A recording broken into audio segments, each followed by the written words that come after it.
Հունվարի 19-ին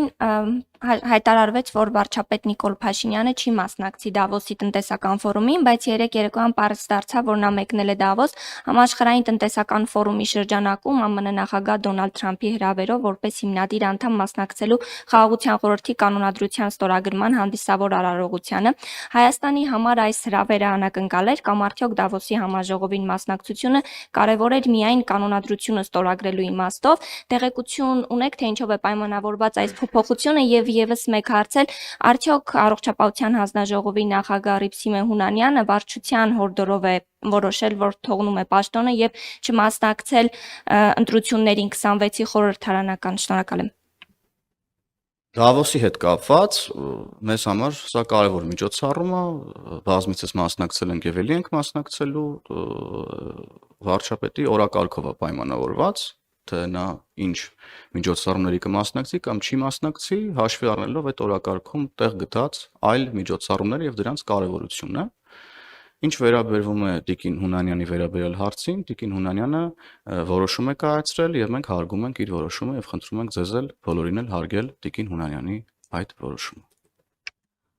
Տիկին Ղազարյան, ձեզ են հարցնում, ինչ որ կասկած ունեք, որ մայրաթոռը եկեղեցիներն այլ անձանց է հանձնելու, որ նման օրենք եք գրել, օրինակներ բերեք ձեր կասկածը հիմնավորող մեջբերման ավարտը։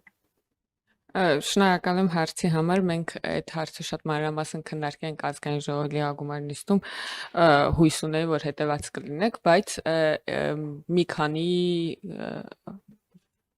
պատմությամբ է հիմնավորվում այս թեման։ Նախ եկեք արձանագրենք, որ հուշարձանների պահպանությունը պետք է ամրագրվի անկախ նրանից, թե կան այդ պահին կասկածներ, թե ոչ։ Երկրորդ, մենք գիտենք, մամուլում կան հրապարակումներ, ես հիմա եկեղեցու փաստացի իրավական ներկայացուցչի ընտանիքի անդամներին չթիրախավորելու համար անունները եւ հասցեները չեմ տա, բայց կան հրապարակումներ, որ Կտրուչ Ներսիսյանը իր թորներին օրինակ եկեղեցու գույքից բնակարան է չհերկված, ընդ որում կարա հերքի եւ այն մարդիկ, ովքեր դա հրապարակել են, միգուցե հրապարակային խոսեն այդ մասին եւ նաեւ հոգեվոր խորհրդի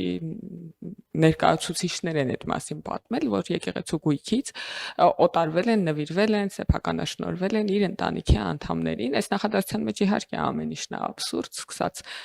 այդ նրա ամբողջ նախադասությունը, հա, կաթողիկոսը իր թորներին նվիրել է եկեղեցու գույքը, այս նախադասությունը ծայրից ծայր աբսուրդ է, բայց հիմա այդ իրողության մեջ ենք ապրում։ Ինչ վերաբերում է մշակութային արժեքների նկատմամբ վերաբերմունքին, հենց Ազատության մեր գործընկերներին տված, ձեր գործընկերներին տված հարցազրույցում Ասողիկ քահանան, որ այդ պահին ներկայացնում է եկեղեցուն իրավաբանորեն, ասում է, որ իրենք Գեղարդից մի փշանք, մասունք նվիրել են Ռուսաստանի եկեղեցուն, թեմի առաջնորդին, ռուս ուղղափառ եկեղեցու թեմի առաջնորդին, դրան եթե գումարենք նաև այն քաղաքական հորդորները, որոնք տեղի են ունենում, այսինքն մշակութային արժեքներ նվիրելու պրակտիկա էլ կա,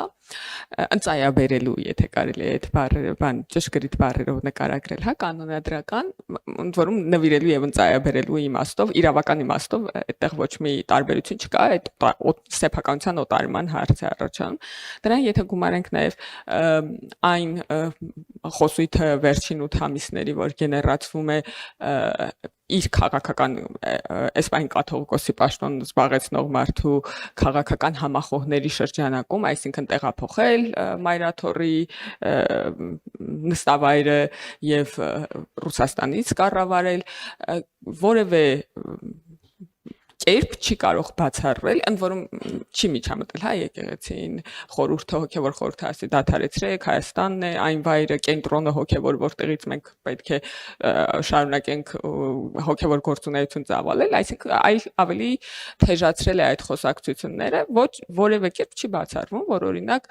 մեկ այլ հոգևոր թեմի ներկայացուցիչի ծննդյան կապակցությամբ կարող են օտարվել եկեղեցու գույքերը, ընդ որում ես չեմ ասում, որ ինքը կվաճառի օրինակ տաշիր գրուպին մայրաթորը։ Սա բնականաբար աբսուրդ է։ Ես ասում եմ, որ հնարավոր է այս ամբողջ խոսակցությունների, հա, քաղաքական հակամարտության, քանի որ եկեղեցին ներգրավել է քաղաքականության մեջ եւ տրամաբանական բաներ է, քաղաքական իմաստով տրամաբանական բաներ է անում, որը վնասում է եկեղեցուն։ Ինքը կարող է օրինակ տեղափոխվել նոր Նախիջևանի թեմ եւ օրինակ նոր Նախիջևանի թեմի վրա գույքը գրանցել, ինչը հիմնավորվում է նաեւ նրանով, որ այս նախագծի քննարկումից հետո բազմաթիվ քահանաներ միջնորդավորված եւ ուղիղ հրապարակային եւ ոչ հրապարակային կապվել են ինձ հետ եւ առաջարկել են մյուս գույքերն էլ ներառել այդտեղ եւ ասել են, որ իրենք նույնպես այդ խոսակցությունները լսել են եւ այլն եւ այսպես շարունակ։ Սա այն մասով արդյոք ինչպես է հիմնավորվում, բայց նույնիսկ եթե որևէ հիմնավորում չլինի, պետության պոզիտիվ պարտավորությունն է, ընդ որում բազմաթիվ միջազգային կոնվենցիաներով պաշտպանել իր տարածքում գտնվող կրոնական հուշարձանները, կան երկրներ եւ առաջադեմ երկրներ, ժողովրդավար երկրներ, աշխարհի երկրների մեծամասնությունը, ովքեր որևէ կերպ ուրիշ որևէ կազմակերպության սեփականության իրավունք չեն տալիս։ Ասենք օրինակ Հունաստանում եկեղեցիները բացի պետությունից սեփականության իրավունքով որևէ մեկին պատկանելու իրավունք չունեն։ Եվ այդպես երկրները շատ են։